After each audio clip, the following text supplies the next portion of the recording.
इहो ही टाइम आहे, वक़्तु गुज़रण में देरि नथी लॻे। हिन ई जॻह ते असां हिकु ॿ टे पंहिंजा व्लॉग ठाहिया हुआ, जंहिंमें माशाल्लाह सिर्फ़ु नंढा हुया फुटी जा वण, पर टाइम गुज़रण में देरि ई नथी थिए।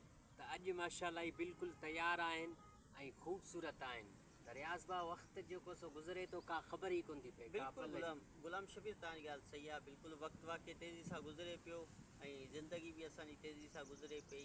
जीअं राति थिए थी सुबुह थिए थो, वरी राति थिए थी सुबुह थिए थी, त वक़्तु ईअं सम्झी स्पीड सां गुज़रे पियो। वक़्तु जेको आहे सो कंहिंजे लाइ रुके नथो। असां काफ़ी टाइमनि खां कुझु महीनू पहिरियां हिते पंहिंजा व्लॉग ठाहिया, माशाल्लाह सफ़ा नंढा हुया। उन में पुराणे व्लॉग में असां ॾे सॼो कुझु मौजूदु आहे। अॼु माशाल्लाह बिल्कुलु तयारु आहिनि। त इन हिसाब सां वक़्त जी क़दुरु कजे ऐं असांजे वीडियो खे लाइक ऐं शेयर ज़रूरु कजो। काफ़ी दोस्तनि माशाल्लाह असांखे प्रमोट कयो, उन्हनि जी वॾी वॾी महिरबानी। ऐं कुझु दोस्तनि असांखे चयो त तव्हांजा व्लॉग नथा अचनि। फारूक सोलंकी साहिब जी वॾी वॾी महिरबानी, जमानदार अब्दुल गनी साहिब जी वॾी वॾी महिरबानी।